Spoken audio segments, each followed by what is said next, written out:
Bueno, buenas noches a todos los amigos y hermanos que nos escuchan en esta hermosa noche. Sabemos que pues ya se está metiendo una tormenta de frío para acá, para Texas, pero pues aquí podemos transmitir. Todavía no se ha afectado servicio de internet ni electricidad. Gloria a Dios por eso. Así que esperamos que las condiciones, ¿no?, de los servicios, tanto eléctricos como internet, continúen funcionando en estos días. Mi nombre es José Galíndez. He escogido este momento para poder darle continuidad y a ver si con el favor de Dios podemos terminar el tema que estuvimos hablando en estos días, del que le hemos estado dando un desarrollo para la edificación de los hermanos del pueblo cristiano, de los que nos preocupamos por la condición de la iglesia hoy en día. Eh, Sacamos ratos, ¿no?, para poder estudiar las escrituras y poder evaluar y hacer a veces ciertos análisis críticos con ciertas cosas que vemos en el día de hoy que causan esa inquietud en nosotros los creyentes cuando notamos unas ciertas desviaciones del texto bíblico y que eso no viene de ayer. Esto ha venido ya por décadas, por años largos, ya manifestándose en la mayor parte del sector evangélico. Y hemos estado tocando este tema que es necesario que se manifieste a la luz pública y darlo a conocer. Es necesario que la iglesia del Señor conozca este tema, conozca esta postura dispensacionalista. ¿Qué es lo que sucede? Que el dispensacionalismo no es solamente una simple postura como interpretación hermenéutica para poder interpretar el texto bíblico, sino que esto trae cola y trae ciertas cosas que distorsionan o extorsionan el Evangelio de Jesucristo. No tan solamente el Evangelio de nuestro Señor Jesucristo, sino que también la obra del Evangelio y la fe histórica, aquello que se nos fue dejado, aquello en lo que creyó la iglesia primitiva por la obra y la misión apostólica que fue establecida en la era de los apóstoles, con ciertas señales y ciertos dones que tenían que manifestarse para que pudieran creer en aquel tiempo antiguo, aquel antiguo pacto que ya estaba pronto a desaparecer, por el cual aquel pueblo, aquel remanente, ¿no?, de creyentes, tanto judíos como gentiles que también vinieron a participar, de cuyas promesas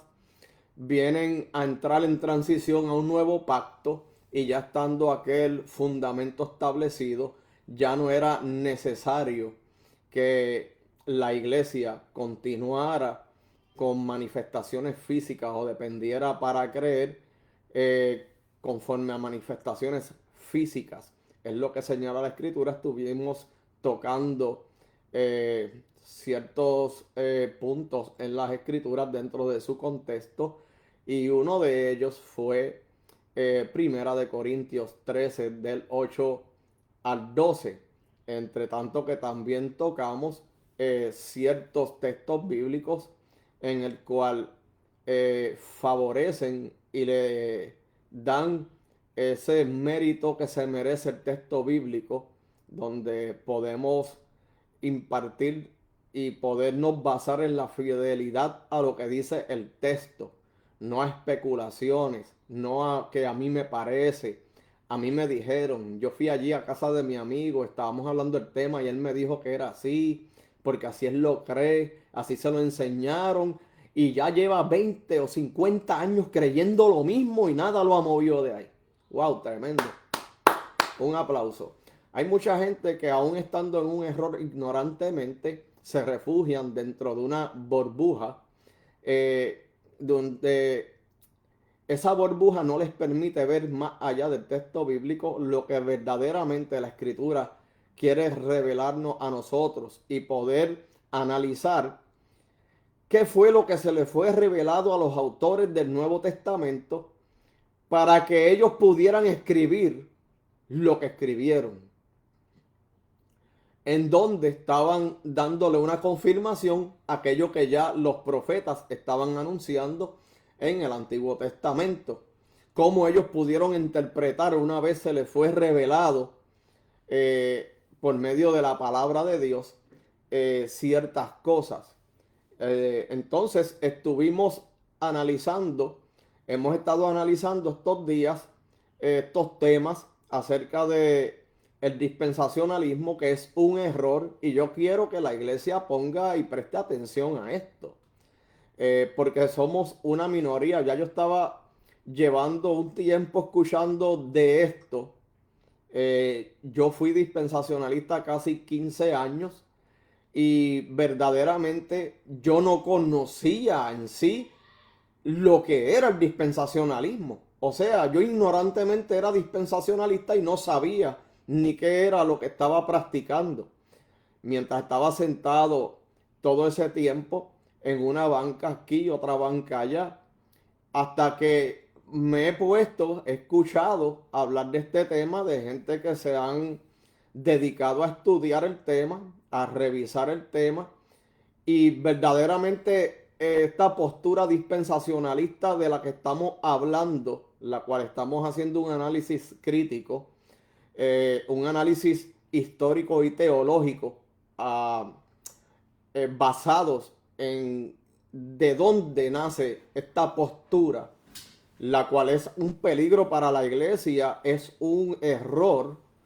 Esto es como algo diabólico, satánico, y esto está llevando a las personas, a lo que esta postura va a llevar a las personas es a la blasfemia contra el Espíritu Santo, la blasfemia contra Dios y su palabra, y la blasfemia contra lo que Cristo hizo a favor de nosotros los creyentes.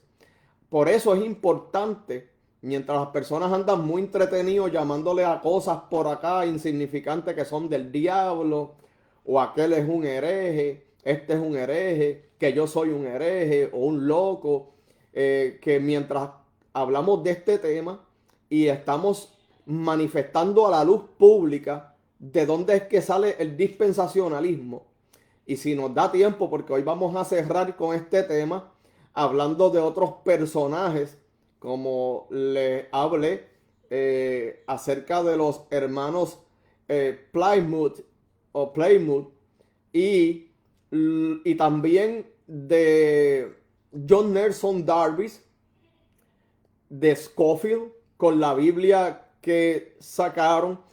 Y presten mucha atención quiénes son estos hermanos Plymouth. ¿Por qué? Porque de ahí específicamente, mientras estuve haciendo este análisis, esto es lo que ha traído el desarrollo de lo que vemos en la mayoría del sector evangélico hoy en día.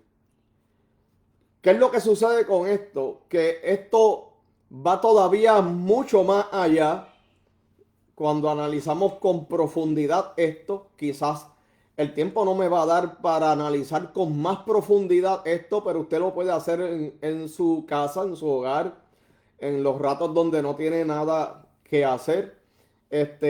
Y si le interesa el tema, puede irlo buscando. Yo estuve presentando por aquí ya, estuvimos hablando de cómo esto fue inventado y cómo fue inventado por unos individuos para eso del 1537 al 1591 en adelante, uno conocido como Manuel de Lacunza y otro conocido como Francisco de Rivera. Y para ese mismo transcurso de tiempo también estaba Elena G. White, también Joseph Smith, también estuvimos hablando. Apunte en un papel, si usted puede, estos nombres para que usted pueda hacer también esta investigación, para que usted vea que le estamos trayendo aquí una investigación honesta, sin mentiras y conforme a la historia de donde surge esta postura peligrosa, que es la que practica la mayoría del sector evangélico hoy en día, y es la más popular, incluso dentro del pentecostalismo, el neopentecostalismo, grupos carismáticos y otros movimientos más desprendidos que hay por ahí aparte, independientes, que también abrazaron esta postura, se dejaron meter ese veneno mortal hasta el tuétano de los huesos, se lo absorbieron, se empaparon de eso y hoy lo enseñan y lo explican como si estuvieran enseñando una verdad bíblica. Y utilizan textos. Estas personas crearon una Biblia llamado la Biblia anotada Scofield, con una cierta autoridad que parecía como bíblica, porque utilizan textos de la Escritura, pero dividiendo el plan divino de Dios en fases separadas, eras separadas, eventos separados y en dispensaciones, lo cual no tiene que tampoco ver nada con las dispensaciones que habló Pablo, que se componían de dos en un solo propósito divino, bajo el antiguo pacto y bajo el nuevo pacto, pero siempre siendo parte de un solo plan divino y soberano de Dios para con el hombre. Más nada.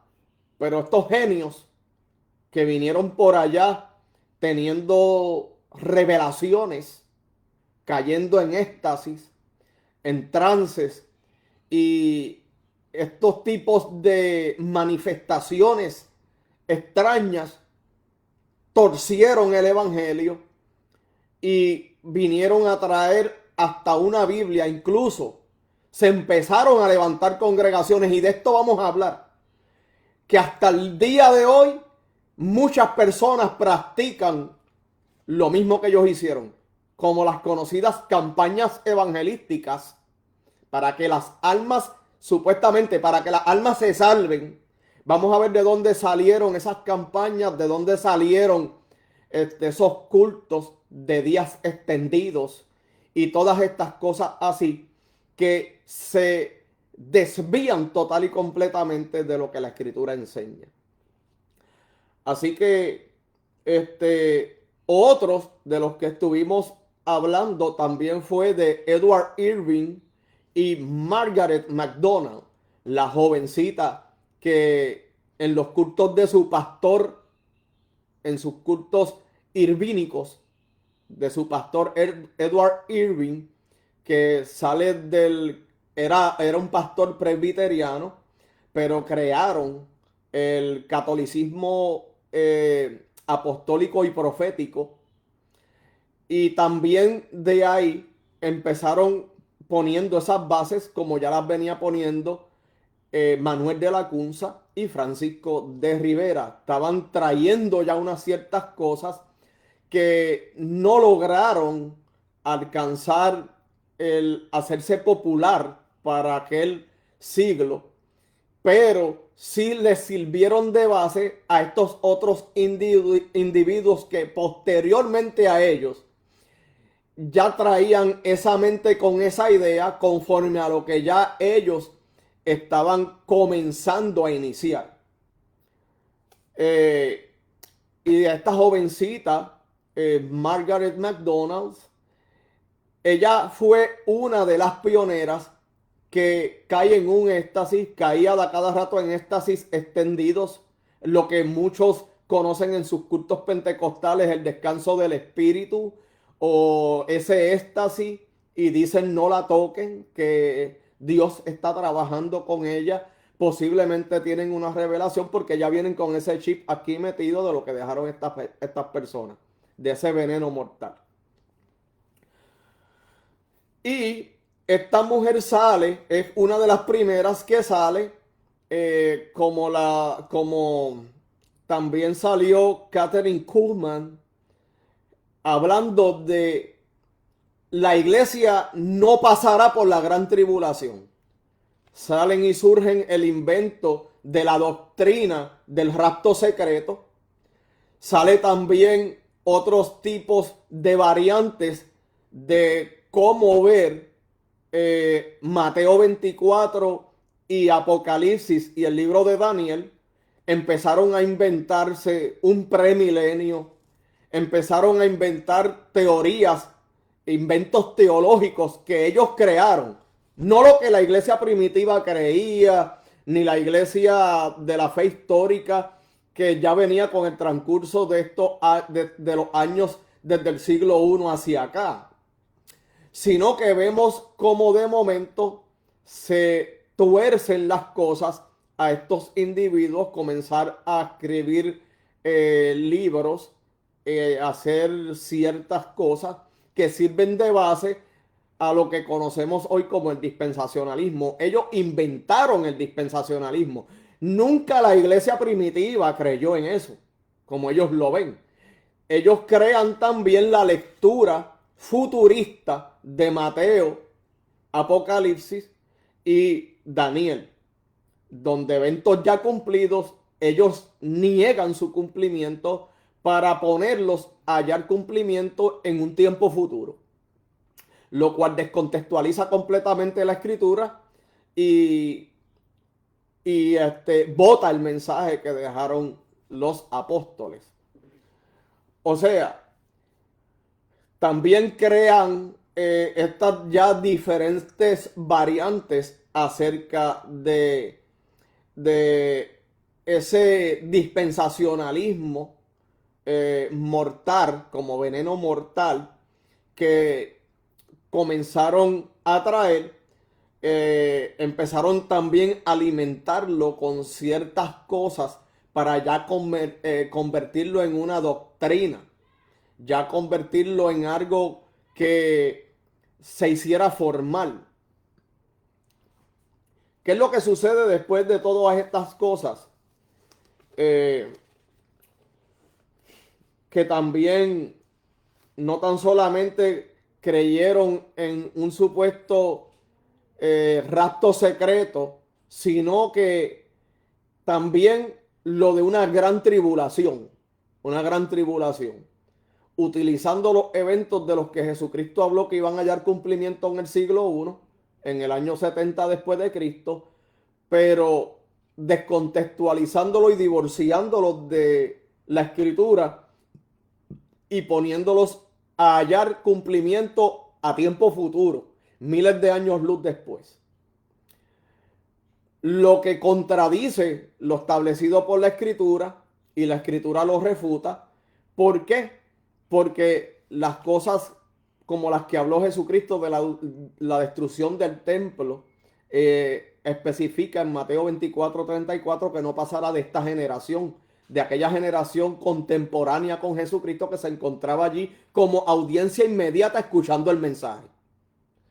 Cristo no le estaba hablando allí al viento o le estaba hablando a ellos, mintiéndole en la cara. No pasará de esta generación cuando ustedes vean estas cosas cumplirse, y que ellos no lo vieran, perdiendo la esperanza de que Él los iba a salvar de aquella gran tribulación que iba a surgir en los postreros días de ellos, porque según el dispensacionalismo, eso no era para ellos, eso es para un tiempo futuro, para generaciones de un futuro muy lejano. donde a los que Cristo le habló jamás ni nunca lo iban a ver. Entonces, ¿para qué rayo Jesucristo se lo estaba hablando a ellos? En ningún momento el texto dice que Jesucristo les dice a ellos, no pasará de una generación que va a existir en un futuro para el 2000, yo no se sabe cuándo. Él estaba hablando de la generación que estaba allí. Y esos detalles son muy importantes para poder dar una interpretación honesta y correcta al texto bíblico. Por eso tenemos a la gente a lo loco, como están en las iglesias, el desorden que hay, las exageraciones que tienen y los inventos con los que vienen. Haciendo un mogollero, hermano. Estas personas hicieron un mogollero con esto. Y toda esta historia se la estoy trayendo porque esto hay que manifestarlo a la luz pública. Quizás le va a ser chocante a muchas personas, pero aquí lo que es chocante y lo que duele es tener que aceptar la verdad. Que cuando los pentecostales se den cuenta de dónde vino su pentecostalismo, que según le hicieron la alusión de que lo que ellos practican en sus congregaciones viene de lo que surgió en Hechos 2, verdaderamente está muy lejano de lo que sucedió en Hechos 2, que fue un solo evento en el cual halló su cumplimiento en aquel tiempo para un propósito en específico divino y soberano de Dios.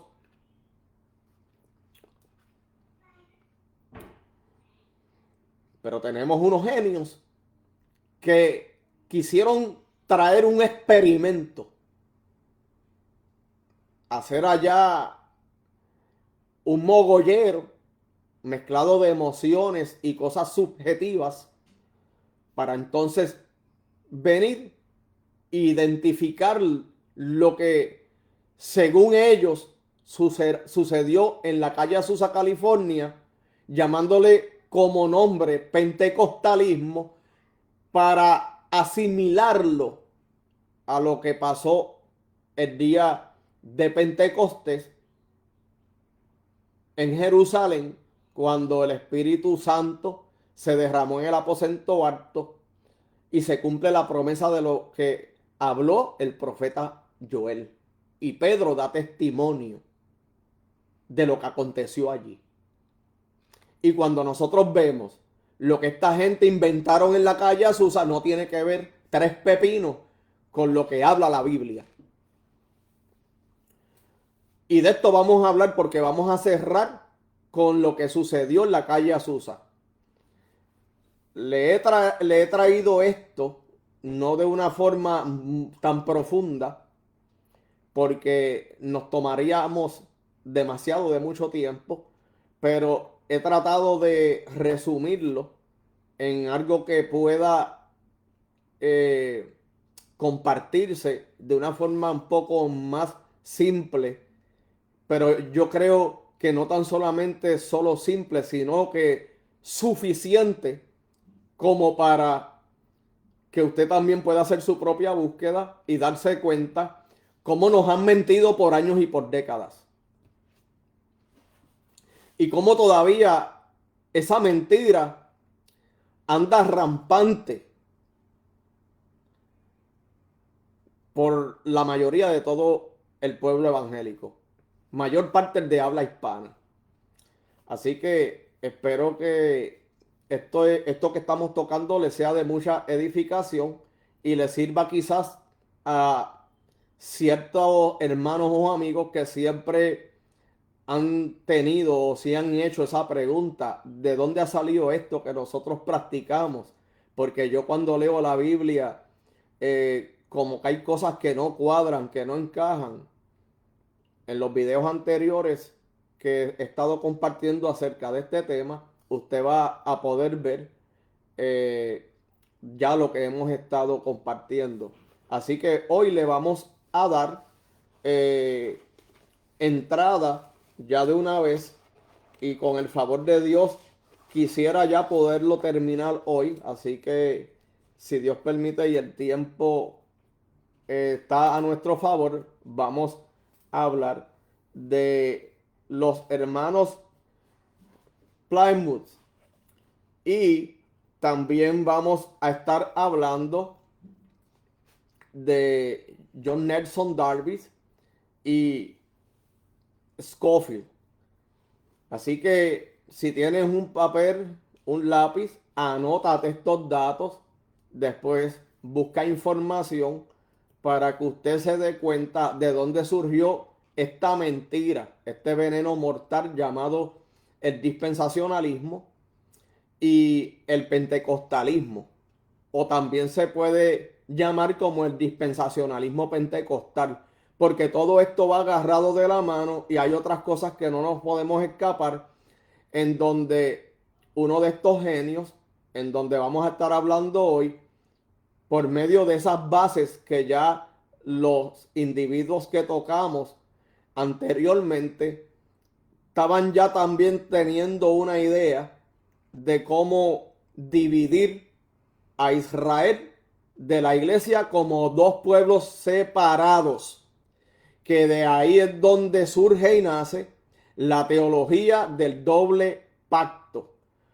Así que esto se está poniendo bien interesante cada día en intensidad y es necesario tener conocimiento de esto para no caer en un espíritu de error y para darnos cuenta de si se nos está enseñando una sana doctrina en las congregaciones donde asistimos o si lo que se está enseñando es una falsa doctrina. Después que yo acabe esto, tengo otro tema más que voy a estar trayendo próximo, que se trata de el sectarismo religioso en el cristianismo. El sectarismo religioso dentro del cristianismo. Así que vamos a acabar con esto para, si Dios quiere, en la semana que viene vamos a estar hablando de ese tema, del sectarismo, lo que son movimientos sectarios. Es un tema muy importante donde he también estado navegando y haciendo unas ciertas investigaciones para entonces poder compartir algo para seguir abriéndole los ojos a aquellos que han estado errados o que están ignorantes acerca de todas estas cosas que existen y se estaban moviendo, mira, calladitas por ahí, cómo las infiltraron. Así que vamos a leer la palabra de Dios para darle continuación a esto. Y anote por ahí, le vamos a estar dando lectura a Segunda de Pedro, capítulo 2 del 1 al 11. Y Pedro me parece que estaba hablando de unas cosas similares a las que están aconteciendo hoy. Incluso el apóstol Pedro, cuando estaba aplicando esta palabra de eso que estaba surgiendo, esa situación que estaba aconteciendo en el presente de él, cuando todavía él estaba en vida, a promedios de por ahí de entre los años 48 al 51, si mi mente no me falla, por ahí, después de Cristo, del año 48 al 51 después de Cristo, por ahí, si mi mente no me falla, el apóstol Pedro estaba haciendo esta carta. Y me parece que esa misma situación, de forma parcial, continuó, continuó y se comenzó a manifestar algo parecido, que es lo que ha llenado hasta la coronilla a la mayoría del sector evangélico de hoy. Así que Dios continúe bendiciendo al que está por ahí conectado, viendo este video, y el que lo vea después de forma diferida, que sea de mucha bendición. Si tiene alguna duda, alguna pregunta, puede escribir eh, en los comentarios mientras estamos hablando este tema, y por aquí le podremos dar una respuesta que pueda ayudarlo. Amén. Así que dice la palabra de Dios en segunda de Pedro capítulo 2 del 1 al 11. Pero se levantaron falsos profetas entre el pueblo, así como habrá también falsos maestros entre vosotros, los cuales encubiertamente introducirán herejías destructoras, negando incluso al Señor que los compró, trayendo sobre sí una destrucción repentina. Muchos seguirán su sensualidad y por causa de ellos el camino de la verdad será blasfemado. Y en su avaricia os explotarán con palabras falsas.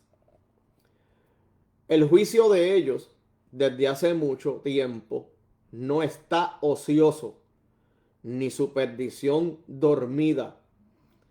Porque si Dios no perdonó a los ángeles cuando pecaron, sino que los arrojó al infierno y los entregó a fosos de tinieblas reservados para juicio, si no perdonó al mundo antiguo, sino que guardó a Noé, un predicador de justicia, con otros 7, cuando trajo el diluvio sobre el mundo de los impíos, si condenó a la destrucción las ciudades de Sodoma y Gomorra, reduciéndolas a cenizas, poniéndolas de ejemplo para los que habrían de vivir impíamente después, si rescató al justo Lot, abrumado por la conducta sensual de hombres libertinos, porque ese justo, por lo que veía y oía mientras vivía entre ellos, diariamente sentía su alma justa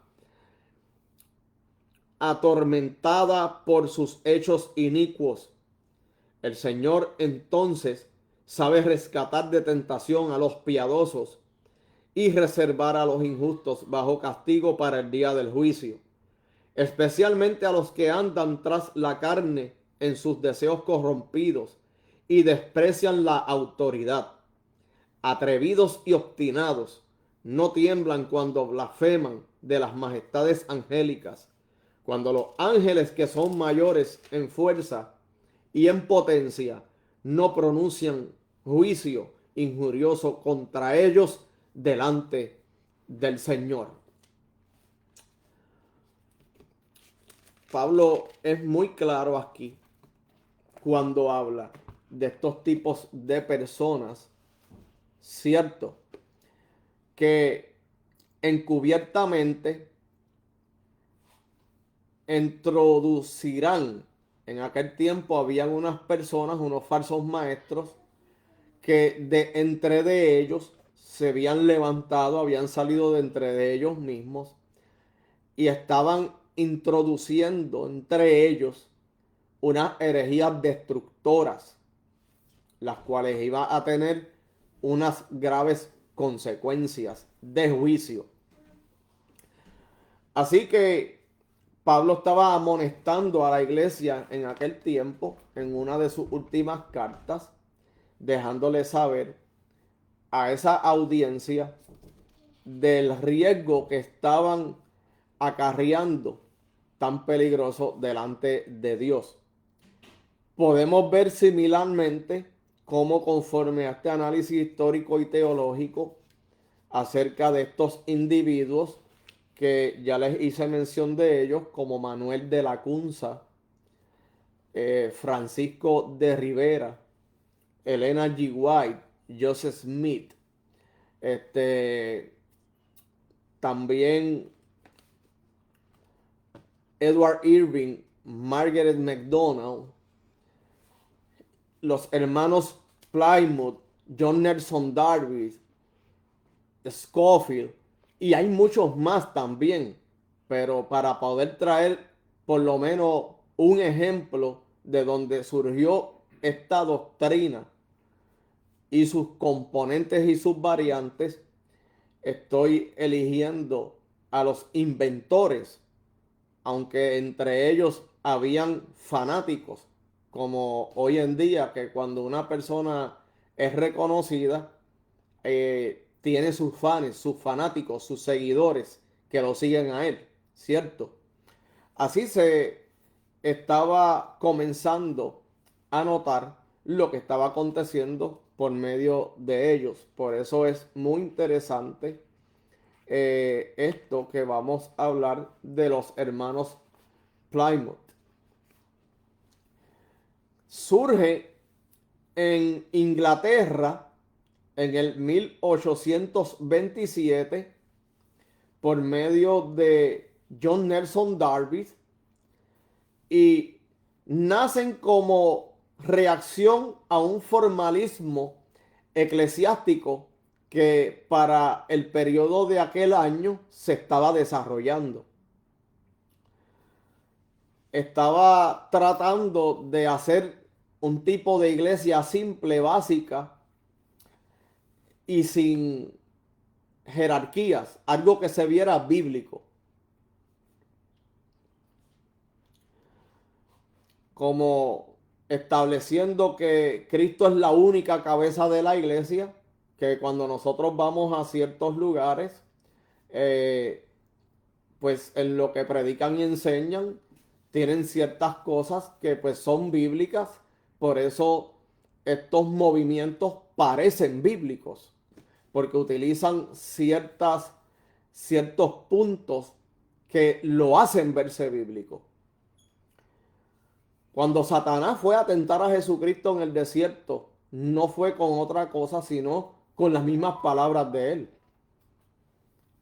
Pero se las estaba tergiversando, se las estaba torciendo para tentar a Jesús en el desierto. ¿Qué es lo que sucede? Que a la iglesia de la fe cristiana, esa fe histórica, que creía como la iglesia primitiva del siglo I, no creían este mogollero que esta gente estaban creando. Pero estas personas estaban levantando, inventándose ese invento teológico, utilizando las mismas escrituras, pero para tergiversarlas y extorsionarlas y hacer su propio movimiento, lo cual generó escándalos. Muchas personas no estuvieron de acuerdo, fueron echados fuera de ciertos lugares, no fueron aprobados por la reforma, tampoco. Y pues ellos siguieron por su cuenta, por su propia cuenta, como llaneros solitarios. Hoy en día vemos personas así. No se sujetan a nadie, no tienen a una persona a quien se someten. Ellos dicen que Dios los llamó y cuentan su supuesto testimonio como en una experiencia personal para que se vea espiritual, que Dios lo llamó y para ejercer en lo que funciona. Pero cuando nosotros venimos a ver, no se someten a nadie, no se sujetan a nadie tampoco. Son llaneros solitarios que andan diciendo que Dios los llamó, levantan sus movimientos que parezcan bíblicos y procuran que la gente se sujeten y los obedezcan. Sin estudios, sin formación, sin nada. Movidos por cualquier viento de doctrina extraño.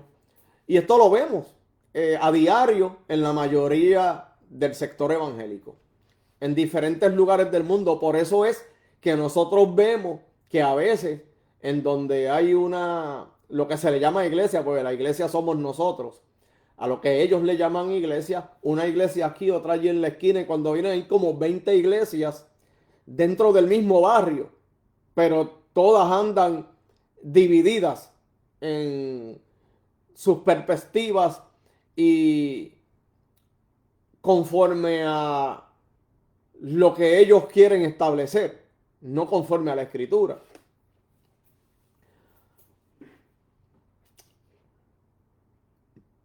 Entonces, pues utilizan ciertas cosas bíblicas para verse bíblicos, pero no cumplen con los requisitos para con los requisitos, ¿no? Como lo que habló Pablo a Timoteo. Había que tener unos ciertos requisitos, ¿no? Para poder ejercer la función como lo que era el obispado o ciertas funciones dentro del reino de Dios para el servicio a Dios. Entonces tenía que cumplir con ciertos requisitos, si no, no cualificaban, no cualificaban. Podemos ver que el día de hoy la mayoría de las personas que ejercen estos oficios como al servicio a Dios no cumplen con el cumplen yo creo como con el 2% de lo que exige la escritura. Entonces, el otro 98% no cumplen con eso para cualificar, para ejercer el funcionamiento en esas áreas. O sea, por eso vemos el desorden y las exageraciones y tantas reglas, mandamientos, esto, aquello y lo otro. Y entonces el mensaje salvífico de regeneración cristológico, ¿para cuándo? Cuando se supone que en un lugar donde uno se congrega a buscar a Dios, sea un lugar donde se enseña la palabra de una forma expositiva y bíblica, haciendo un análisis o una exégesis honesta con el texto bíblico dentro de su contexto para de ahí extraer algo que edifique, que sea útil para edificar para que sea de edificación o de bendición a la iglesia, ¿cierto? Por eso podemos ver hoy, bajo la lejanía que se encuentra la mayoría de un sector evangélico que se encuentra eh, muy, muy distanciado de lo que de lo que se trata la escritura. Ok, entonces vienen también con diferentes tipos de doctrinas porque al caer en un espíritu de error, la doctrina, que significa enseñanza, se convierte en una falsa enseñanza porque ya no se está enseñando la verdad conforme a a la veracidad del texto bíblico, sino que ya se compone de inventos, especulaciones, a mí me parece, yo creo, interpretaciones privadas de la escritura y se desconectan del propósito de Dios. Entonces, el que no esté de acuerdo con ellos no tiene voz ni voto, no puede participar de ciertas cosas, le ponen mucha... eso es parte del tema que vamos a hablar, de el sectarismo religioso en el cristianismo. Y es muy importante y es necesario hablar de esto para aclarar ciertas preguntas y cuestionamientos que tenemos acerca de lo que se ve en el día de hoy. Hay solamente una minoría, es raro encontrar un lugar, no es común encontrar un lugar donde se haga una predicación expositiva de la escritura dentro del marco bíblico, como es. Y de eso está cadeciendo el pueblo. El pueblo está pereciendo por falta del conocimiento de la palabra de Dios. ¿Qué sucede con esto? Que pues estos hermanos Plymouth se estaban basando en esto porque ellos ya estaban formando lo que eran unas ciertas congregaciones para poner en práctica lo que le enseña John Nelson Darby a ellos como pastor de ellos, ¿cierto? En ese movimiento dispensacionalista que ellos crearon, al cual ya estaban comenzándole a dar un cierto desarrollo, alimentándolo de aquí, de allá, con ciertas perspectivas, unos tipos de variantes, estableciendo ya como unas dogmas, poniendo de forma dogmática lo que era eh, la, la cena del Señor, el sacerdocio de todos los creyentes, una vida santa y una separación del mundo, que creo que en el tema que vamos a hablar del sectarismo religioso vamos a hablar de esto también, porque esto tiene que ver con lo que es el legalismo. Esa vida santa, separada del mundo, como una vida privada y escondida, donde te fuerzan a ciertas cosas, donde te privan de la libertad, o sea, te esclavizan. Y es muy importante tocar estas cosas. Es muy importante tocar estos puntos que van a ser muy necesarios tocarlos. ¿Qué es lo que sucede? Que la escatología que ellos estaban trayendo, conocida como esa postura escatológica, llamada dispensacionalismo, que es lo que hemos tenido en observación bajo la lupa y lo que estamos compartiendo para que usted también lo analice, lo ponga a prueba y aquí vea que no estamos aquí inventando cosas ni trayendo algo eh, que vaya a sorprender, porque esto ya se lleva predicando por largos años y décadas. Ya la iglesia, la mayoría de la iglesia cristiana se tragó esta basura. Por años ha sido alimentado con esta postura. Cuando se trata de corregir todo lo que trae que es antibíblico, brincan para arriba y saltan, porque nos quieren ver como locos. Pero entonces va a haber que pelear con el texto bíblico, porque a mí el texto bíblico me enseña una cosa, pero entonces estas personas están enseñando otra. ¿A quién vamos a creerle entonces? Por eso tú los ves. Hay mucha gente que dicen que tienen la verdad, hermanos, que tienen la verdad aquí, la verdad allá. Y con la verdad en la mano, pero ellos andan buscando otro tipo de verdad. No sé qué tipo de verdad ellos andan buscando, porque tienen la verdad en la mano. Lo que pasa es que no la conocen, no la conocen. Pero, como muchos de ellos creen que la letra mata, que no tiene que ver nada con lo que Pablo estaba hablando en la carta de Romanos. Pablo estaba hablando de una cosa que tenía que ver con el pacto antiguo, que era el que había sido dado en el monte Sinaí, en tablas de piedra, escritos por el dedo de Dios. Esas letras escritas que condenaban a la persona, señalaban bajo la ley mosaica el pecado de la persona y era condenado. Y lo mataba. Si el pecado era un pecado, como el adulterio o, o ser un falso profeta. La ley establecía que había que darle muerte. Por eso la letra, que era eso escrito por el dedo de Dios en tablas de piedra, esos mandamientos y esa ley mosaica, dada en el monte Sinaí, como, conocido como la letra, era lo que mataba. Más el espíritu vivifica, porque el nuevo pacto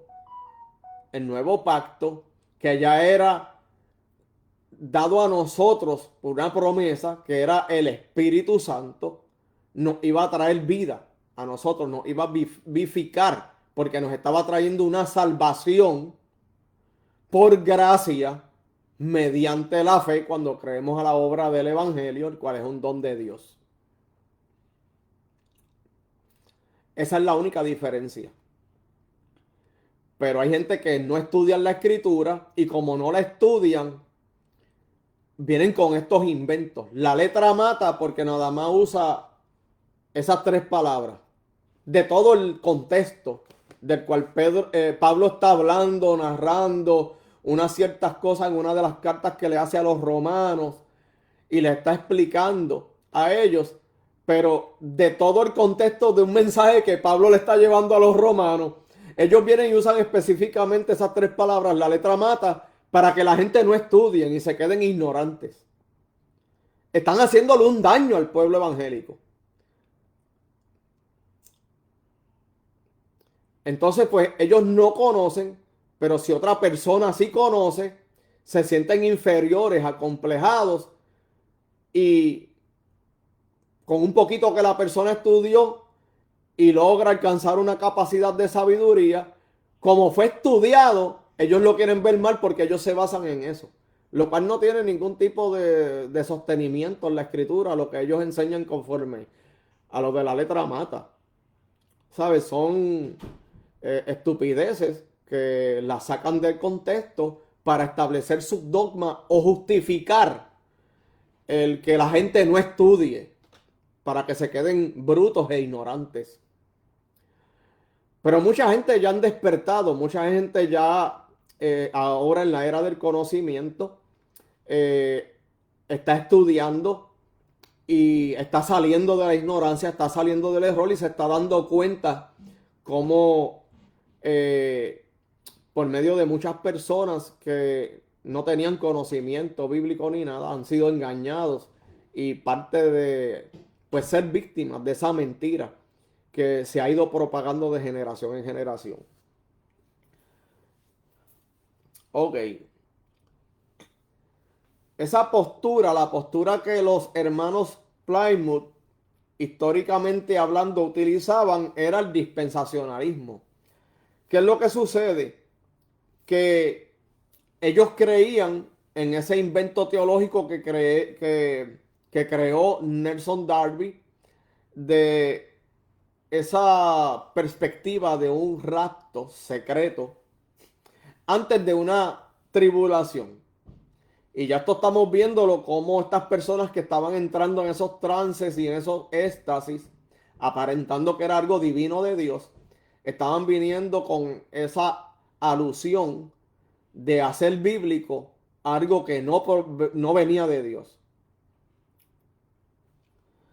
De una tribulación futura literal, estas personas primero no creían en que esa tribulación, aunque estaba errada la base ya de por sí, no creían que esa tribulación que habla Mateo 24, que ellos la estaban poniendo a tiempo futuro, no la veían como que era de 7 años. Eso viene surgiendo después con el desarrollo de esa falsa doctrina. Y creyendo en un futuro milenial, como podemos ver a Manuel de Lacunza, que fue de los pioneros en esto, fue el que trajo ese invento de ver de esa perspectiva, ese lente, basado en lo que era el milenio, pero de una forma futura. ¿Ve? Uno lo veían de una forma, otros de otra. Empezaron a inventar con las escrituras. Y estos hermanos Plymouth comienzan a crear una separación radical entre Israel y la iglesia. Con el desarrollo de los años del tiempo de esta postura errada del diablo, diabólica, que esto es algo que es como anticristo, esto es como una blasfemia, donde niega completamente todo lo que Dios hizo, donde ahora somos un solo pueblo, y empezaron a crear una separación, lo que Dios unió y hizo de dos un pueblo, vemos que ellos ahora lo separan. Esto es como un tipo de espíritu anticristo y como un tipo de blasfemia, donde niegan lo que Dios hizo por medio de un pacto perfecto, como cordero perfecto y sacrificio perfecto y para siempre y único. Jesucristo como cordero pascual para hacer de los dos pueblos un pueblo. Ahora estas personas vienen y lo separan, ¿sabe? Porque ellos andaban hablando las lenguas de glosolalia, lenguas sin sentido, esos barbuceos que hablan en los cultos pentecostales. Ellos caían en unos trances hablando esos barbuceos, esa glosolalia, haciendo esos sonidos fonéticos con la boca, y salían con estas revelaciones. Estoy hablando de gente que hablaban en lenguas, en las lenguas que ellos dicen que son del Espíritu Santo. Hablaban en lengua y después salían con estos disparates antibíblicos.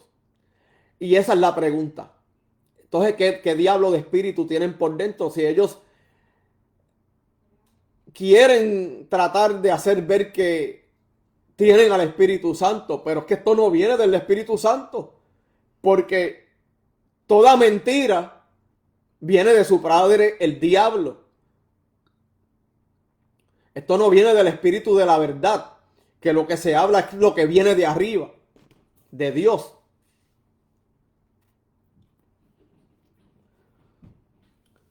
Entonces, esta postura, con ese tipo de lectura que ellos crearon, de ver Mateo 24, Apocalipsis y Daniel de forma futura, no respetan el contexto histórico del siglo I. Ignoran también el cumplimiento de esas profecías que acontecieron en el año 70.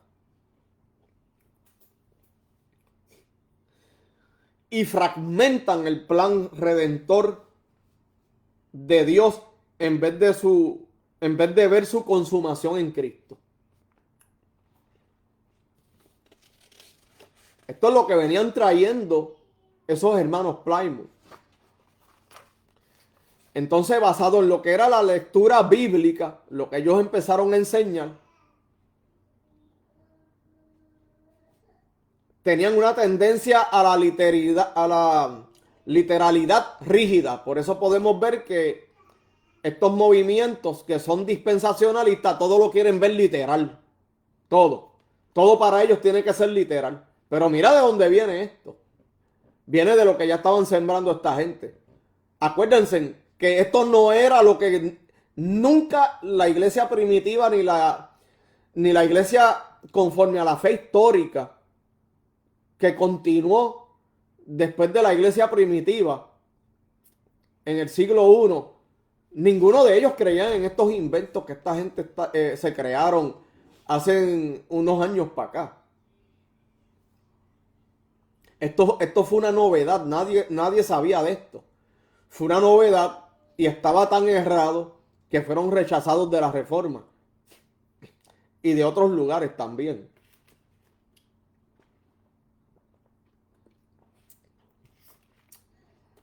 Comenzaron a practicar también la lectura bíblica, dándole un uso profético futurista de Apocalipsis y Daniel. El lenguaje apocalíptico es simbólico. Si usted va y lee Apocalipsis, lo que el ángel de Jesucristo le está revelando al apóstol Juan en la isla llamada Patmos, todo lo que le está dando en la visión está hablando con un alto contenido en simbolismo para poder darle la interpretación de la revelación del mensaje que quería que Juan le hablara a ellos.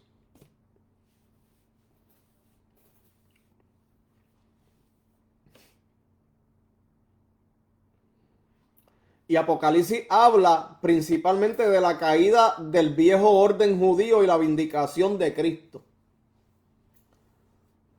Y el reino de Dios no se espera tampoco ser inaugurado en un futuro. Fue inaugurado inmediatamente que Cristo resucitó de los muertos. ¿Y cuándo ocurre esto, hermano? Ocurre en la ascensión, en Hechos 1:9. Cuando Cristo asciende al cielo, va a sentarse a la diestra del poder de Dios. Y se cumple el salmo mesiánico más citado en todo el Nuevo Testamento, el Salmo 110, versículo 1. Y dijo el Señor a mi Señor, siéntate a mi diestra hasta que ponga a todos tus enemigos por estrado de tus pies. Inauguración del reino. Inauguración del trono y del reino. La entronización de nuestro Señor Jesucristo. Pero no, estas personas lo niegan. Y la mayoría del sector evangélico lo niega. Que eso va a ser en un futuro allá. En el 2000 yo no sé, quién sabe cuándo. Y de forma literal. O sea, acá en la tierra, tampoco en el cielo. Ellos creen que va a ser aquí en la tierra, en un silloncito, allí en un pedacito de parcelita o de tierra allí en el Medio Oriente, allí con escuadrones de ejércitos o ángeles literales alrededor de él, desde allí, bajo el calor del sol del mediodía allí, sudando, gobernando el mundo y la tierra.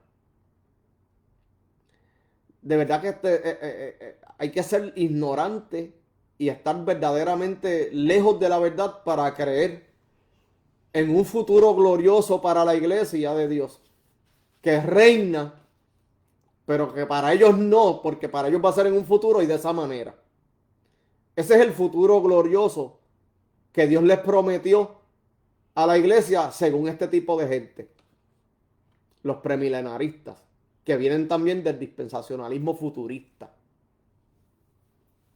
Porque todo lo quieren llevar a tiempo futuro y literal.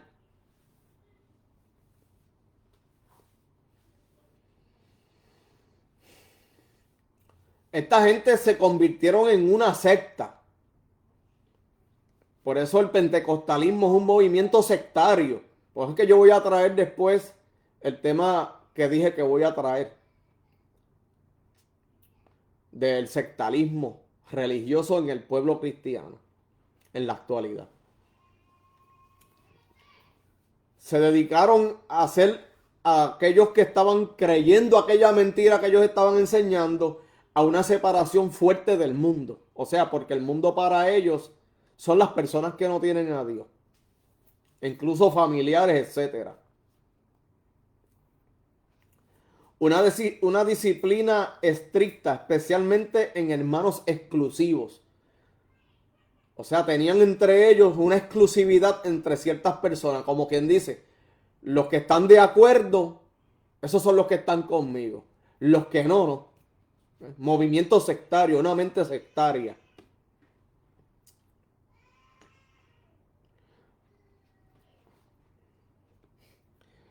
Y se creó de ellos una comunidad cerrada en algunos grupos. O sea, no se podían mezclar con nadie. O sea, que la iglesia, nosotros somos un solo cuerpo en Cristo. La iglesia puede visitar a hermanos en la fe de otros lugares si los invitan, hermano, ven, quiere visitarnos en el culto para compartir, gozarnos un rato, aprender las escrituras o algo así.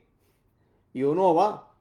Está bien, ¿cuándo va a ser tal día? Y uno va y comparte y sigue nutriéndose de conocimiento y de todas estas cosas, pero no. Ellos tenían una prohibición, ¿no?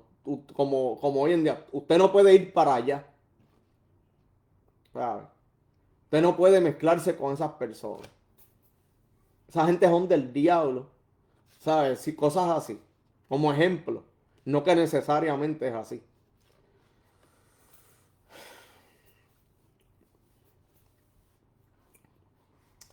Pues estas personas, los hermanos Plymouth, acertaron en su visión de iglesia simple, centrada en Cristo y en la comunión. Pero, aunque acertaron, construyeron todo su sistema teológico sobre una escatología futurista, que desde una lectura bíblica resulta que es innecesaria y total y completamente descontextualizada.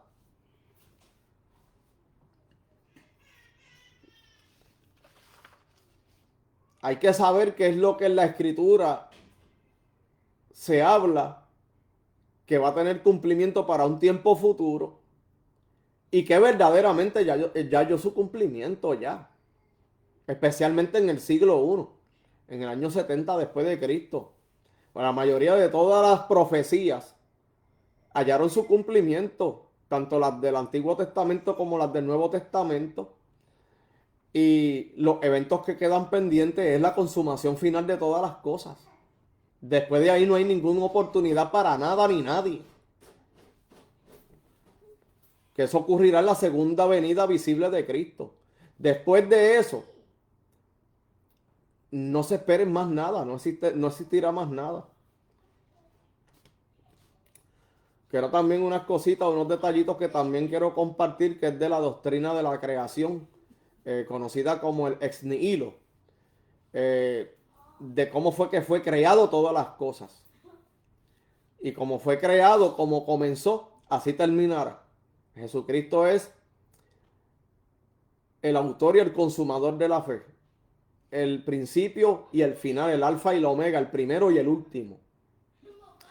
Y todas estas cosas vamos a irlas tocando según vamos estudiando.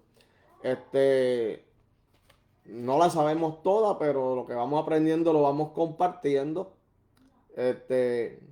Solamente soy un hermanito en la fe de la banca que saca ratos para estudiar, buscar información, analizar ciertas cosas y después poderlas compartir. Ok. ¿De dónde es que vienen estos hermanos Plymouth? ¿De dónde es que vienen? Pues vienen, son el fruto de John Nelson Darby, un dispensacionalista de hueso colorado. Nacido en Irlanda, fue formado como abogado y luego se ordenó como clérigo anglicano. Abandonó la iglesia anglicana al ver corrupción, formalismo y control estatal. Se convirtió en el principal líder teológico de los hermanos Plymouth.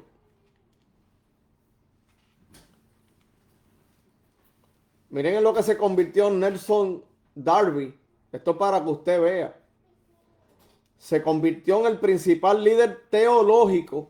Acuérdense que ellos crearon ese invento teológico de eso del dispensacionalismo con una lectura futurista basado en los libros que contienen mayor escatología en la Biblia, como Mateo 24, Apocalipsis y el libro de Daniel.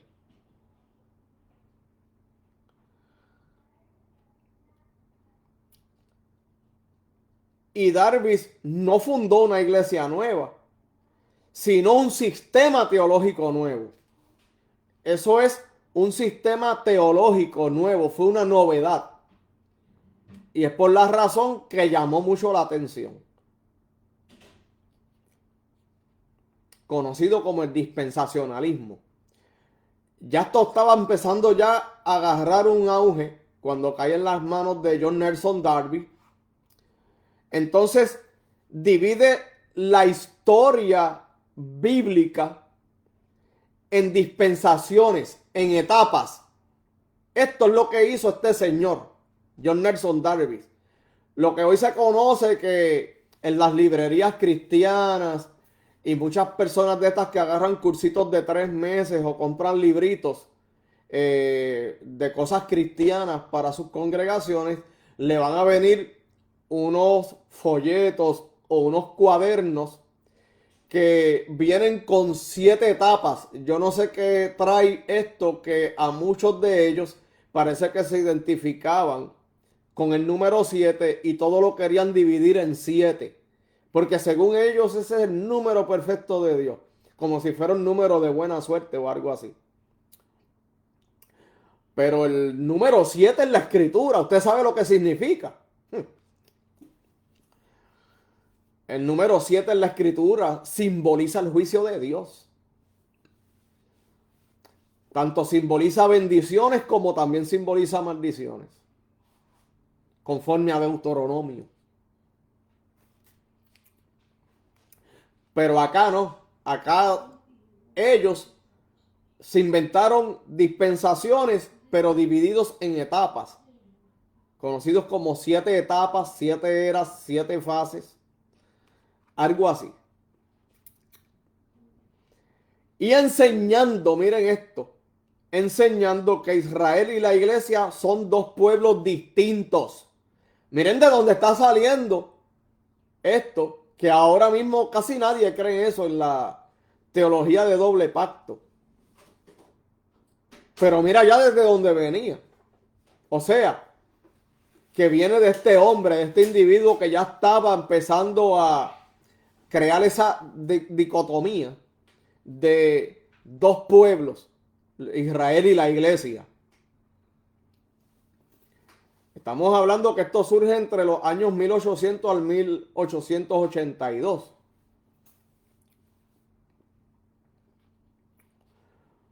Con promesas distintas, o sea, dos pueblos separados, afirmando que las profecías del Antiguo Testamento no se cumplen en la iglesia, sino en un Israel futuro.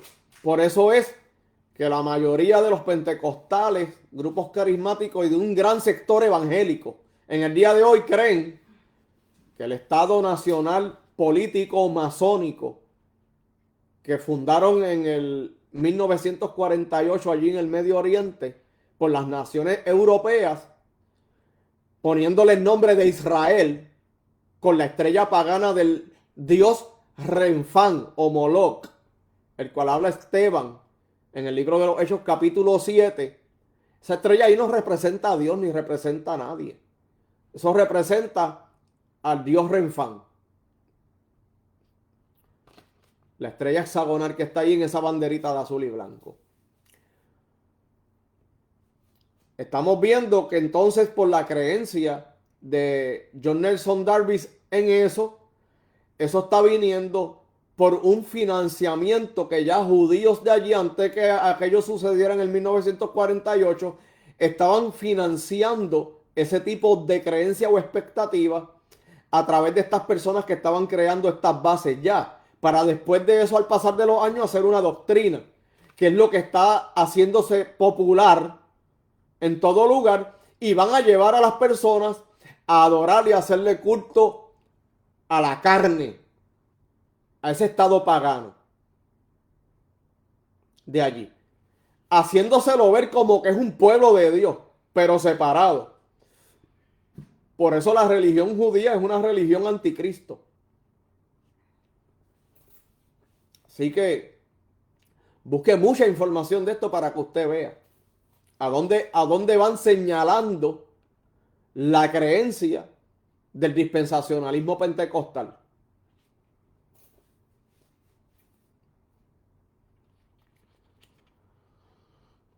Creyendo también en un rapto secreto.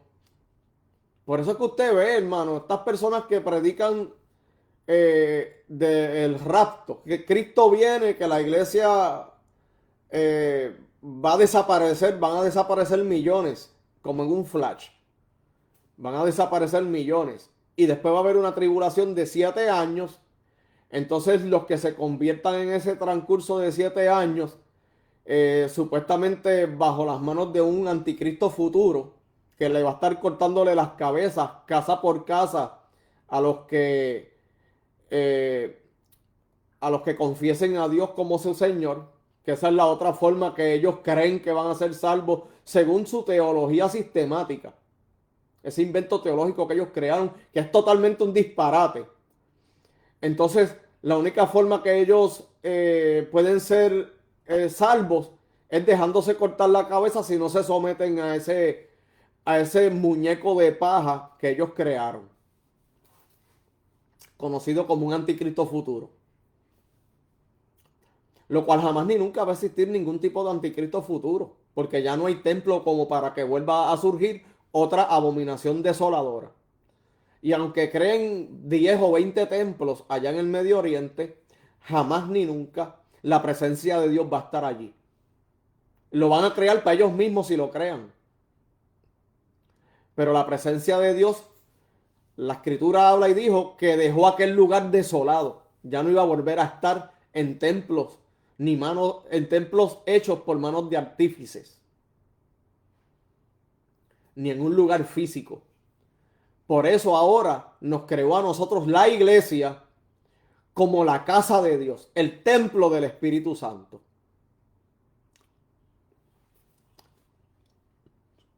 Para que usted vea en el espíritu de error que andan estas personas.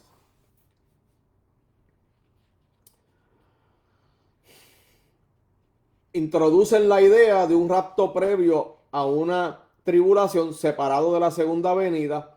Esta doctrina no existía en la iglesia primitiva ni en la medieval tampoco.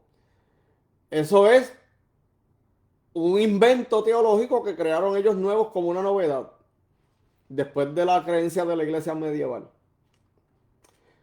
Surge en el siglo XIX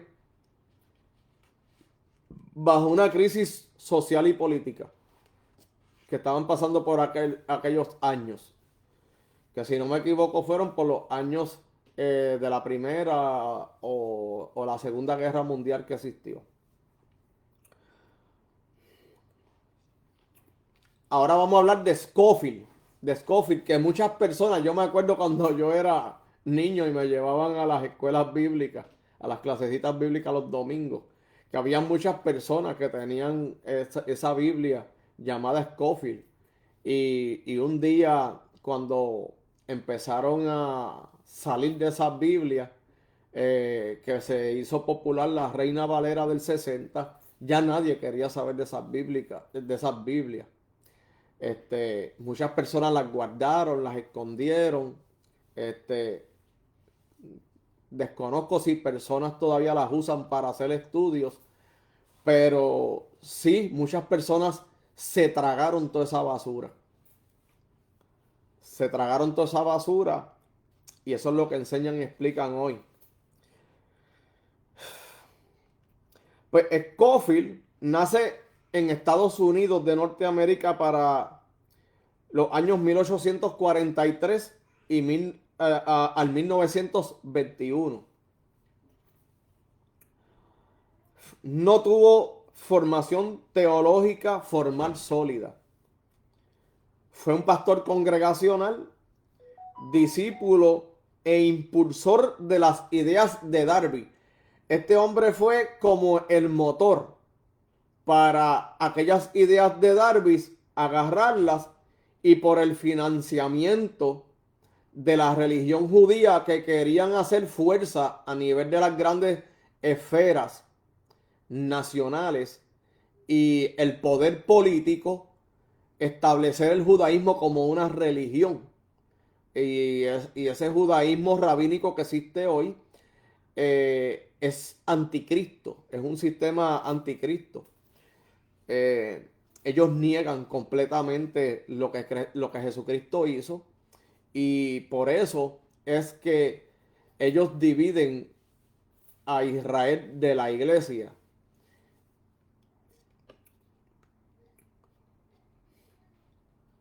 So, Scofield hace popular esa doctrina que inventó Darby y la popularizó masivamente y crea su propia Biblia, llamada y conocida como la Biblia de referencias Scofield del 1909. Una Biblia con notas doctrinales al pie.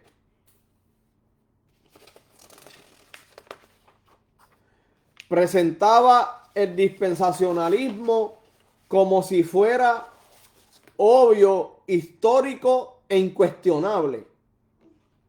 Para muchos lectores, las notas se volvieron tan autoritativas como el texto bíblico, o sea, parecía casi como si fuera el texto bíblico, de lo bien que camuflajearon las cosas, esa doctrina.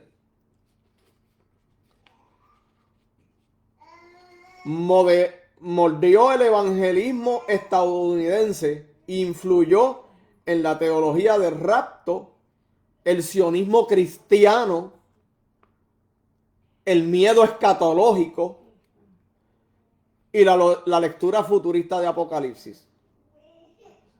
Transformó el mensaje del reino presente en una esfera de escape futuro. Desplazó el énfasis de Cristo reinando ahora en eventos del fin.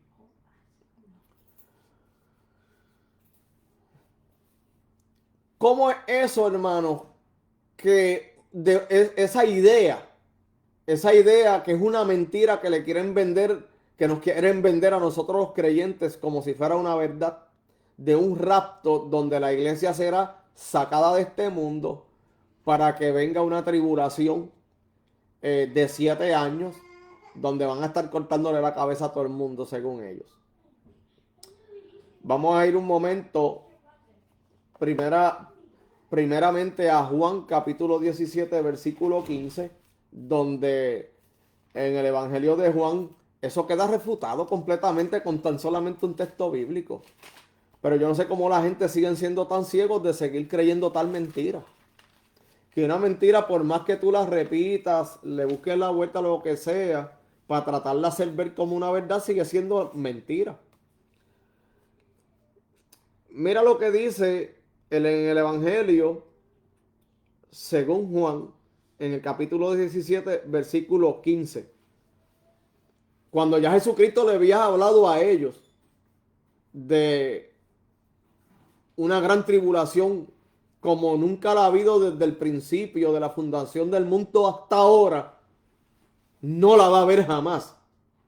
O sea, lo primero es que Jesucristo deja claro que no va a volver a haber una gran tribulación como esa. De que sí se pasan por tribulaciones, unas ciertas persecuciones y cosas así, en cuestión de leyes y cosas que los gobiernos políticos y nacionales ponen, que van en contra de la Biblia, pero no como lo que pasó allí en aquellos días. Pero no, ellos están esperando algo todavía peor que eso. Cuando Cristo dice que no la habrá a ver jamás, pero ellos dicen que sí. Ellos se van por encima, una superioridad a Cristo.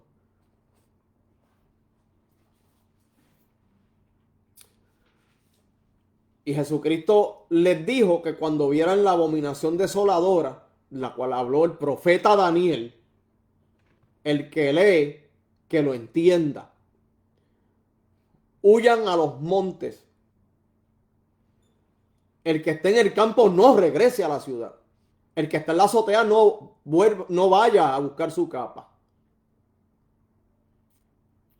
Era inminente aquello que iba a suceder para aquel tiempo, para aquellas generaciones contemporáneas de Cristo con Cristo allí, a los cuales están apercibiendo, y cuando está empezando el mensaje en el Monte de los Olivos le está diciendo: mirad que nadie los engañe.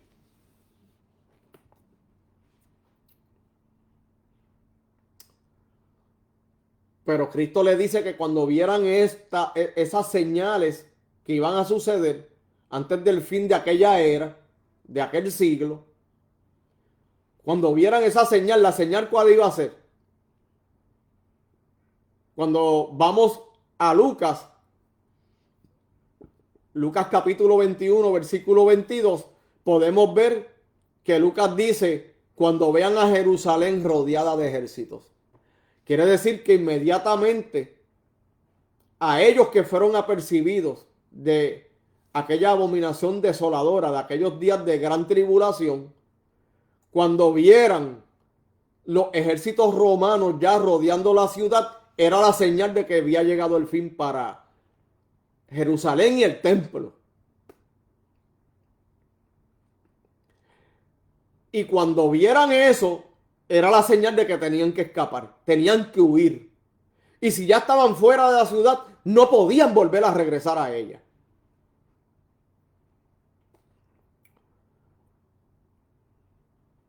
El escape era físico. Y hay testimonio donde ellos se refugiaron en una ciudad llamada Pella, cerca de Clemencia, en las montañas, en la zona montañosa.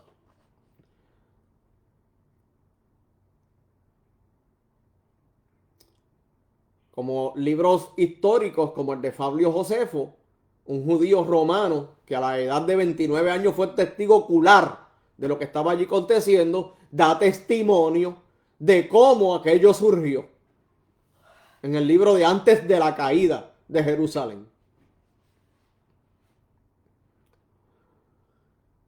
Entonces no existía ningún rapto. ¿Usted sabe por qué no existía ningún rapto? Porque En el Evangelio de Juan, Juan está diciendo estas palabras en el capítulo 17, versículo 15. No te ruego que los saque. Esta es la oración que está haciendo Jesús señalando aquellos días. Jesucristo orándole al Padre. En la oración intercedora de Jesucristo por ellos, por los que envió, Jesucristo está diciéndole al Padre, le está diciendo, no te ruego que los saques del mundo.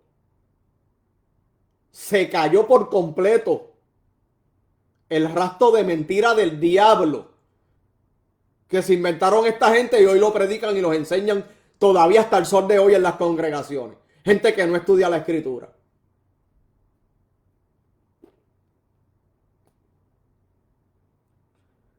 No te ruego, Jesucristo mismo pidiéndole al Padre por ellos, no te ruego que los saques del mundo, sino que los guardes del maligno. ¿Por qué del maligno? Porque aquel era el imperio de la bestia, de aquella bestia que vio Daniel con 10 cuernos y 7 cabezas, como forma de dragón, que operaba por obra de Satanás.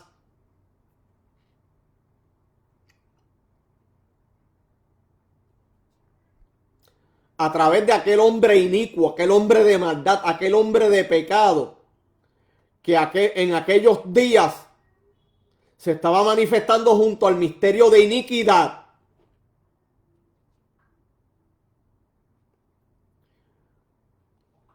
Y en la manifestación de la apostasía, donde todos se apartaron de la verdad.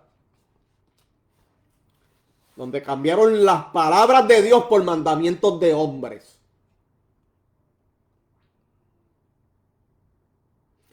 Y Nerón César le cambió los tiempos. Le cambió las leyes. Le cambió todo a ellos.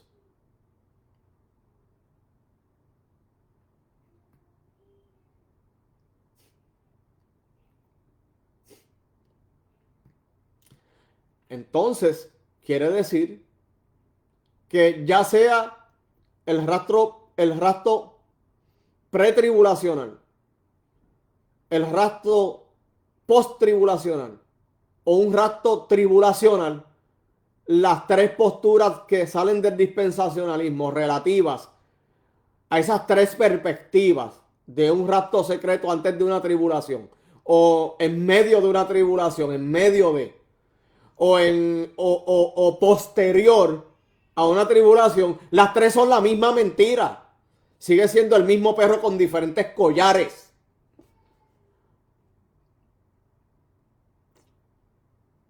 Pero como eso no lo quieren enseñar en las congregaciones del pueblo evangélico, por eso tenemos a la gente como las tenemos hoy en día.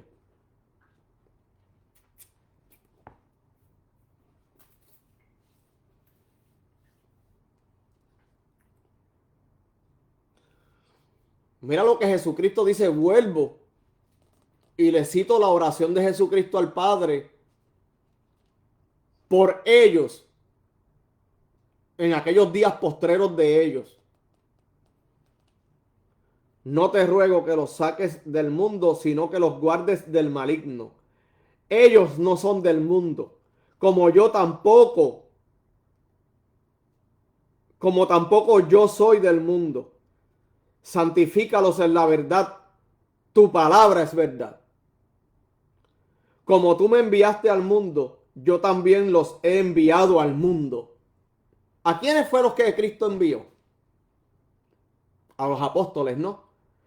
Está refiriéndose a los apóstoles. Y por ellos yo me santifico, para que ellos también sean santificados en la verdad.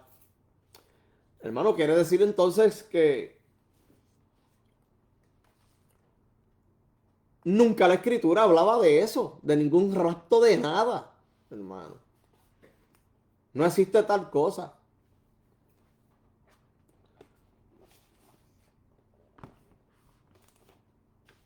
Pero si practicamos los inventos teológicos de mentira del diablo que estos individuos crearon, que son básicamente unas herejías, falsas doctrinas, y están rayando en la blasfemia, claro que se va a seguir perdiendo la mayor parte del sector evangélico allá afuera. Hay que volver a la verdad. Hay que desaprender toda esta basura, desprenderse de toda esta porquería que sembró el dispensacionalismo por años y décadas y volverse a Dios de verdad de corazón y estudiar la palabra con honestidad, sin estar añadiéndole levadura ni venirle con inventos.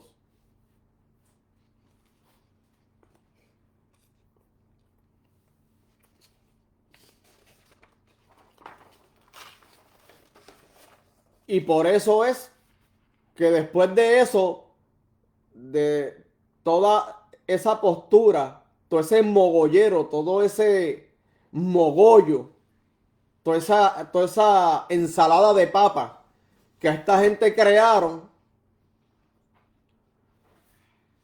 lo agarraron en la calle Azusa, unas personas que estaban haciendo un experimento y trataron de crear un avivamiento para aparentar que allí estaba surgiendo lo mismo que surgió, que narra el libro de los Hechos capítulo 2. Porque se comieron el cuento, se tragaron a John Nelson Darby, se tragaron la Biblia anotada de Scofield del 1909, se tragaron lo que ya venía trayendo Lacunza, Rivera, Elena G. White, Edward Irving, Margaret MacDonald, los hermanos Plymouth, John Nelson Darby y Scofield. Lo metieron todo en una licuadora y lo que salió de ahí, ellos se lo tragaron, se empaparon bien empapados y se fueron para la calle Azusa en California y allí crearon el pentecostalismo.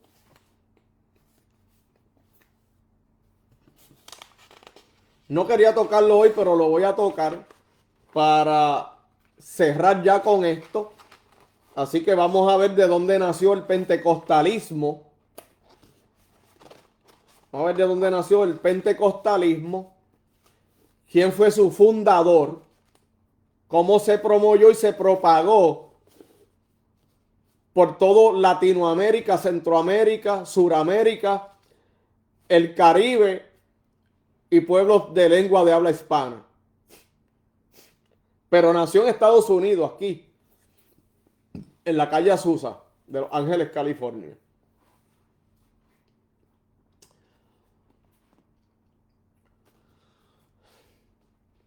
Todo esto es, cualquier persona puede tener acceso a, a Google o a cualquier medio de inteligencia artificial y le va a proveer esto. Esto es accesible, gratis, para todo el que lo quiera ver. Gratis. Esta información está accesible para cualquier persona que quiera conocer y seguir haciendo un estudio más profundo de esto. Yo no me he ido profundo porque hay mucho más, pero yo creo que con pocas palabras, para buen entendedor, con pocas palabras basta. Y esto no será tan profundo, pero es más que suficiente para poder dar a conocer de dónde nace la postura escatológica dispensacionalista y sus variantes, y también el pentecostalismo. El pentecostalismo, el neopentecostalismo y grupos carismáticos nacieron de ahí. Así que le voy a dar lectura a la calle Azusa, a este PhD que tengo de información de la calle Azusa y el origen del pentecostalismo. Esto es para que los pentecostales conozcan sus raíces, que le dejaron lo que ustedes practican hoy. No se molesten conmigo. Yo tengo amistades pentecostales entre mi familia. Tengo familia pentecostal. Tengo primos. Mi madre va a una iglesia que es pentecostal. Eh, Cuando yo hablo con ella, hablamos de estas cosas. Le doy ciertos consejos con sabiduría, ¿no? Para que también pueda analizar estas cosas.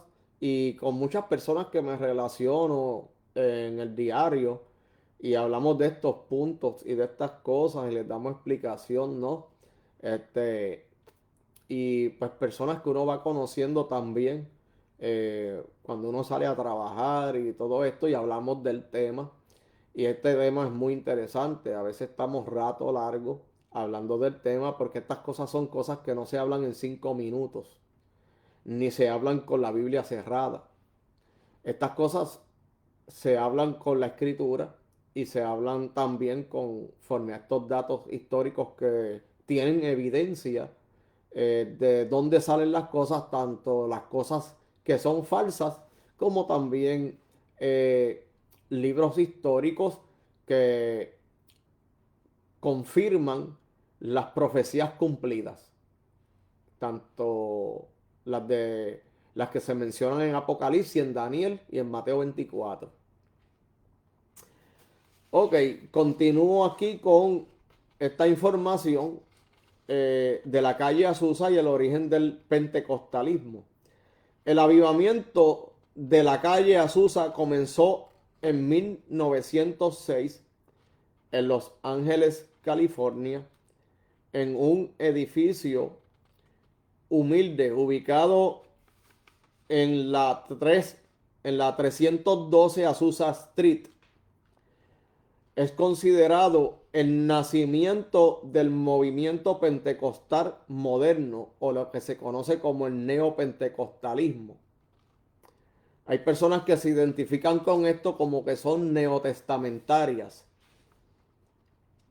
El líder principal fue William J. Seymour, un predicador afroamericano, hijo de esclavos, influenciado por las enseñanzas de Charles Parham, quien enseñaba que hablar en lenguas era la evidencia del bautismo del Espíritu Santo. ¿Qué ocurrió en Azusa? Durante reuniones sencillas de oración y predicación, muchas personas afirmaban hablar en lenguas. Se reportaban sanidades. Ellos tenían, hermano, mira, esta gente tenían cuartos de sanidades y todo, como hacían los mormones y todo, y como hacían los espiritistas y los santeros, en sus cuartos donde hacían sus ceremonias y sus rituales, donde según ellos recibían sanidad divina y cosas así. Manifestaciones emocionales intensas, esas sacudidas con violencia, dando voltiretas por el piso, saltando, brincando, gritando fuerte hasta que se quedaban sin voz. Eso era la práctica que esta gente hacían allí, hermano. Gritar bien fuerte hasta que se quedaban sin voz, danzando. Estas personas ya traían un africanismo enmascarado en su práctica de la manifestación de estas cosas también. Por eso surgen esos tipos de manifestaciones o trances, esos balbuceos, esas lenguas de glosolalia, sonidos fonéticos, danzas, movimientos extremadamente violentos que se sacuden con violencia, en donde ellos se van de control, no tienen el control de sí mismos y le dan a rienda suelta libertad a las emociones, al emocionalismo. Manifestaciones emocionales intensas, cultos espontáneos y prolongados. Algo radical para la época fue que personas de diferentes razas, clases sociales y géneros adoraban juntas. Se fueron añadiendo personas a este grupo de personas que comenzaron con ese experimento que estaban haciendo allí. Algo muy inusual en un tiempo de fuerte segregación racial. Había mucho racismo para ese tiempo. Logró alcanzar un impacto mundial desde Azusa, donde salieron misioneros a todo el mundo. Fíjate, si algo bueno que sí tiene el pentecostalismo tiene cosas buenas. Los hermanos pentecostales como personas son personas muy buenas. Yo fui pentecostal también, estuve en el neopentecostalismo y conocí muy buenos hermanos. Pasamos muy buenos momentos. No me arrepiento de haber conocido hermanos así. Compartíamos y cosas. Tremendo. Este, y en cuestión de los viajes misioneros, de tener esa fuerza de voluntad de salir y llegar a otros lugares para llevar, ¿no?, el evangelio, ayudar ciertas comunidades en países pobres y cosas así, este, pues son cosas que son buenas, ¿no? En el pentecostalismo existen sus cosas buenas también. Este, pero la doctrina que abrazó el pentecostalismo es la doctrina de John Nelson Darby y Scofield. Es puro dispensacionalismo. Y entonces la postura que ellos abrazan está errada completamente. Por eso también creen en un supuesto Israel como pueblo de Dios, un rapto secreto, un futuro milenio. eh, Todo eso lo mismo que venían trayendo estas personas, la aceptaron ellos. Lo de una reactivación de los dones del Espíritu Santo, eso se lo inventa Edward Irving, en donde él creía, inventó y puso a prueba como una reactivación de los dones, como una continuidad, en donde impartió que los dones del Espíritu Santo, según supuestamente, este, iban a continuar, porque creía en un milenio futuro. Y por eso vienen con estas ideas que van alimentando para justificar los balbuceos y las locuras paganas que vemos hoy.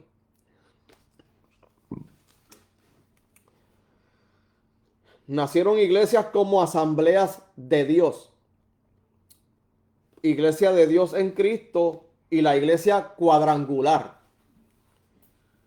Este movimiento pentecostal creció hasta convertirse en uno de los movimientos cristianos más grandes del mundo. Por eso podemos ver que Juan Lugo, que fue el pastor que desde Azusa llevó a Puerto Rico 10 años después, en el 1916, a la ciudad de Ponce, este pentecostalismo que nació en Azusa, que no tenía que ver nada con las fiestas de Pentecostés, donde se celebran la agricultura, la cosecha y los granos, eh, en Jerusalén una vez al año. Este viene y se inventa eso de pentecostalismo, otra novedad más, pero usando recursos parecidos y similares a los que acontecieron en el día que se celebraban las fiestas de Pentecostés en Jerusalén. Por eso se conoce como lo que aconteció en Pentecostés, que eran las fiestas de la agricultura, del grano y de las cosechas.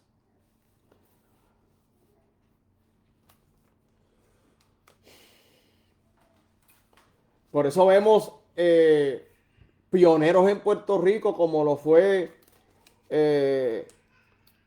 Jeñito Rodríguez, Gille Ávila, Jorge Rasky, y después de ahí siguieron otros más que fueron influenciados por G.J. Ávila y toda esta gente que estaban trayendo esa doctrina falsa de error con falsas profecías y todas estas cosas, y el dispensacionalismo con ese tipo de creencia de la continuidad de los dones y, y un reavivamiento porque supuestamente el Espíritu Santo estaba durmiendo, y ahí pues se llenaron de emociones y eso para ellos fue supuestamente un avivamiento, ¿no? Entonces, por eso vemos influenciados por medio de estos promotores como Jeñito Rodríguez López, G.J. Ávila, Jorge Rasky, eh, por lo menos acá en Estados Unidos, Benny Hinn, Catherine Kuhlman, eh, y personas así. Ahora vemos que ahora se mueve ahora, pero de una forma sensacionalista, de puras sensaciones. Ese tipo de evangelio neopentecostal así con ese frenesí, con eso de triple alerta, alerta mundial. Vemos por ahí a unos ejemplos como Eddie Rivera Jr. Candelita con sus gritos de que Cristo viene, con la creencia del falso rapto secreto. Vemos a Gabito Rodríguez, vemos a Gary Lee, vemos a un pastor llamado Gutiérrez también con estos tipos de creencias que salen de estas personas. También vemos un sinnúmero de personas más, entre de ellas, como acá en Estados Unidos, John Hagee, Armando Arducín, uno de apellido Rivas, y estos tipos de personas dispensacionalistas, como John MacArthur también, hay personas que tienen la Biblia de John MacArthur también, y pues se siguió ese germen moviendo, pero ahora supuestamente a través de un avivamiento, en la cual se hizo popular a nivel mundial. Miles y millones de personas creen en esta mentira, que es antibíblica. Han sido engañados, unos han preferido la mentira, otros han salido de ese error, otros las vendas se les han sido quitadas. Otros se han vuelto a la escritura, han estudiado respecto al tema y se han dado cuenta en la mentira que le estaban dando por años y décadas. Y hoy han abierto los ojos y se han separado, se han desprendido de esa postura. Y ahora pueden ver la escritura de otra forma y han podido conocer la verdad como está escrita. Muchos cristianos cuestionaron las manifestaciones emocionales. Algunos líderes denunciaron la falta de orden y doctrina. Con el tiempo el movimiento se dividió en múltiples corrientes como el pentecostalismo clásico, el carismático y el neopentecostal. Aunque hay muchos movimientos más que se han seguido desprendiendo de este germen. La calle Azusa fue un avivamiento influyente que marcó profundamente el cristianismo moderno, especialmente por su énfasis en la experiencia del Espíritu Santo, según ellos. Aunque también generó debates teológicos que continúan hasta hoy. Todavía esto se sigue cuestionando. Muchas personas no saben ni qué es el dispensacionalismo. Cuando hablamos de esto, yo no sabía qué era esto. Yo era uno más del montón allá afuera que andaba también engañado por tal postura, por tal escatología, y la creía con toda sinceridad, la abracé, la predicaba, la enseñaba y la explicaba como si fuera una verdad. Pero gracias a Dios, Dios me sacó de ese error. Muchas personas dicen, no, que estos preteristas que ahora no creen en lo que nosotros creíamos, que en lo que creían, y todas estas cosas han seguido generando ese cuestionamiento, ¿cierto? Que muchas de las prácticas de las creencias y la forma de su escatología y su hermenéutica tuerce la escritura y la tergiversa, atropella y viola la escritura y extorsiona el evangelio. Cuando se cuestionan estas cosas, se terminan dándose debates. Todavía continúan los debates y los cuestionamientos en respecto al dispensacionalismo. Y esto no va a terminar. Esto no va a terminar porque es algo que no tan solamente será forma de cuestionamiento, sino que esto está llevando al pueblo de Dios de un abismo a otro abismo. Porque ahora están ya metiéndose lo de las raíces hebreas, el sionismo pagano, judaizante,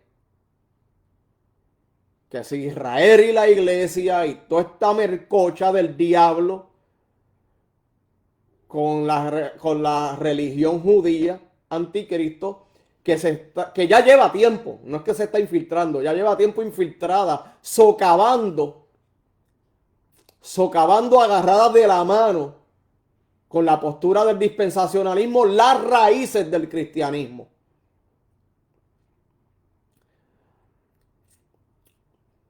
Y eso va a seguir trayendo ciertas confusiones, ciertos cuestionamientos más. Eso sigue creciendo, se sigue avanzando con popularidad y estas personas ya acusan a los que no creemos de antisemitas, a los que no creemos que ese es el pueblo de Dios, porque ese pueblo no es el pueblo de Dios. Es igual que cualquier otro pueblo común y corriente. Solamente hay un pueblo compuesto de creyentes, tanto judíos de aquella época como gentiles, y todos los que vienen siguen siendo parte, vienen a ser parte de un solo pueblo que opera bajo un solo pacto, en un solo mediador, Jesucristo, el camino, la verdad y la vida, y por medio de Jesucristo nadie puede ir al Padre, si no es por medio de Él. Aquí no es puntos intermedios ni nada. Solamente un solo mediador. Jesucristo. Así que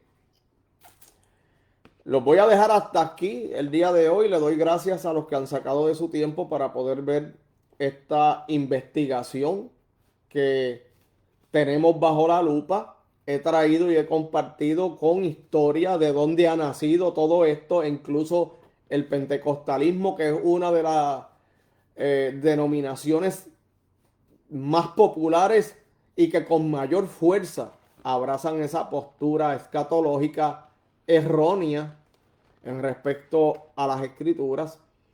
Y pronto vamos a venir, si Dios quiere, la semana que viene, con este tema que voy a estar trayendo conforme, ¿verdad? Si Dios quiere, respecto a lo que es el sectarismo religioso dentro del cristianismo. Así que va a estar también muy interesante, así que Dios los bendiga grandemente, que la paz, la gracia y la bendición de Dios sea con cada uno de ustedes y sus hogares y sus familias, y los del área local traten de no salir, de mantenerse en su casa, a menos que sea una emergencia, porque las temperaturas están bajando muy ligeramente. Ya está habiendo lluvia de agua con granizo desde hoy en la tarde. Mucho frío y viento. Los que tienen niños. Importante, la salud es primero, la familia es primero. Siempre tratar de mantenerse en un lugar seguro, preparado por cualquier falla, ¿no? De electricidad o algo. Esperamos en Dios, ¿verdad? Que no suframos de estas cosas, con esta tormenta que se ha llegado hasta aquí, hasta Texas. Y en el día de mañana va a ser un día sumamente frío, va a estar nevando, cayendo hielo, todo congelado porque ha habido mucha agua. Y va a estar bastante peligroso el fin de semana. Esto va a estar durando hasta la semana que viene. Así que agárrenlo suave por ahí. En las noticias están dando recomendaciones que las personas no salgan, que se traten de quedar cerrados en la casa. Así que esperamos en Dios, ¿verdad? Que todo esté bien, permanezca bien y que en nada afecte, ¿no? Este, a, a nuestras cosas, ¿no? Que hacemos en el diario y la búsqueda de Dios. Así que bueno, la paz, la gracia, la bendición de Dios sea con cada uno de ustedes y sus hogares. Gracias por compartir, por su paciencia de compartir en respecto a estas cosas. Así que hasta el próximo. Dios les bendiga. Buenas noches.